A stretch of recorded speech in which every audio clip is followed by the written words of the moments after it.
Hi, welcome to Chandra's Kitchen. இன்னைக்கு நம்மளுடைய நிகழ்ச்சியில உப்பு உருண்டை எப்படி செய்யறதுன்னு பார்க்கலாம். இதுவரைக்கும் Chandra's Kitchen-ஐ சப்ஸ்கிரைப் செய்யாதவர்கள் ரெட் கலர் சப்ஸ்கிரைப் பட்டனை பிரஸ் பண்ணி சப்ஸ்கிரைப் பண்ணிக்கோங்க. கூடவே பக்கத்துல இருக்கிற பெல் பட்டனை பிரஸ் பண்ணுங்க. எங்களுடைய அப்டேட்ஸ் உடனுக்குடன் உங்களை வந்து சேரும். உப்பு உருண்டை செய்ய தேவையான பொருட்கள் என்னென்னன்னு பார்க்கலாம். புழுங்கல் அரிசியை 4 இருந்து 5 மணி நேரம் ஊற வச்சு அதை மிஷினில் கொடுத்து மாவை அரைச்சி அதுக்கப்புறம் நான் இதை வந்து வேக வச்சு எடுத்து வச்சிருக்கேன். பெருங்காயத்தூள், உப்பு, தேங்காய் துருவல், கடுகுளுந்து, உளுத்தம்பருப்பு, சீரகம், கடலைப்பருப்பு, பச்சை மிளகா, கருவேப்பிலை, இஞ்சி, தேவையான அளவு எண்ணெய். ஒரு கடாயில் 2 ஸ்பூன் எண்ணெய் விட்டுக்கலாம். கடுகுளுந்து சேர்த்துக்கலாம். இது பொரிஞ்சதும் சீரகம் சேர்த்துக்கலாம். உளுத்தம்பருப்பு, கடலைப்பருப்பு இது எல்லாமே ஒரு ஸ்பூன் சேர்த்துட்டு இதை நல்லா வதக்கிடுங்க.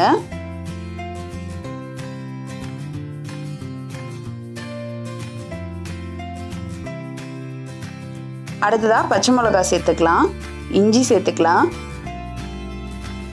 கருவேப்பிலை சேர்த்துட்டு நல்லா வதக்கிடலாம். பச்சை மிளகாவுக்கு பதில் நீங்கள் காஞ்ச மிளகா கூட இதில் சேர்த்துடலாம்.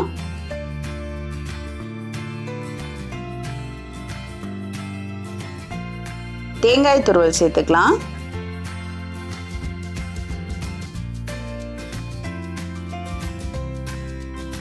இதை வந்து நல்லா வதக்கிடுங்க. அதுக்கப்புறமா தேவையான அளவு உப்பு சேர்த்துக்கலாம். 1/4 ஸ்பூன் பெருங்காயத்தூள் சேர்த்துக்கலாம்.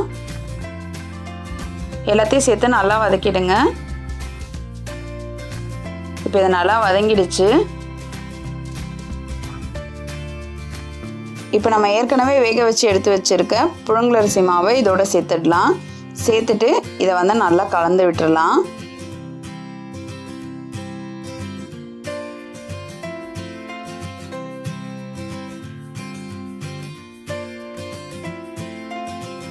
இப்போ இதை நல்லா கலந்தாச்சு. இப்போ நம்ம ஒரு 1/2 கப் வெது வெதுப்பாக இருக்கிற சுடு தண்ணியை வந்து இதோட சேர்த்துடலாம். சேர்த்துட்டு நல்லா இதை கலந்து விட்டுருங்க.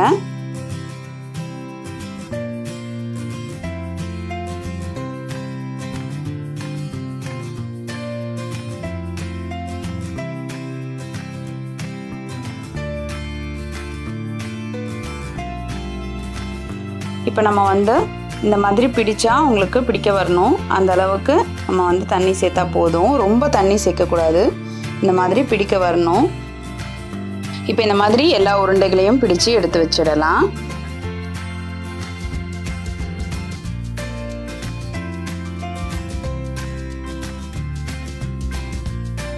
இப்போ நம்ம எல்லா உருண்டைகளையும் பிடிச்சு வச்சாச்சு. இதை நம்ம வந்து இட்லி பானையில் வச்சு நம்ம வேக வச்சிடலாம்.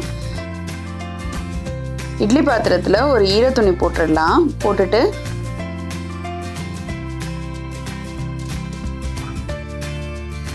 இப்போ நம்ம வந்து இந்த உப்புருண்டைகளை வந்து இதில் வச்சிடலாம்.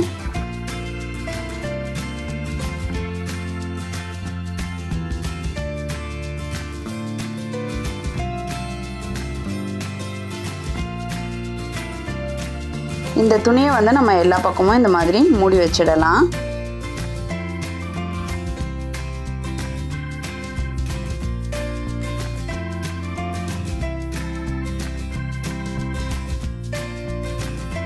இப்போ நம்ம மூடி வச்சிடலாம். இது ஒரு 10 இருந்து 15 நிமிஷம் நல்லா வேகட்டும்.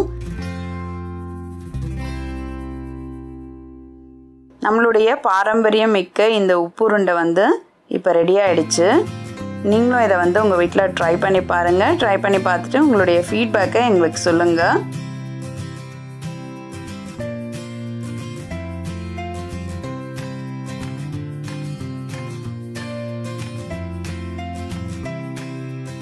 மேலும் இது போன்ற சுவாரஸ்யமான தகவல்களை அறிந்து கொள்ள சந்திராஸ் கிச்சனை சப்ஸ்கிரைப் செய்யுங்கள். உங்களுடைய கமெண்ட்டை கமெண்ட் பாக்ஸில் போடுங்க. லைக் அண்ட் ஷேர் பண்ணுங்கள்.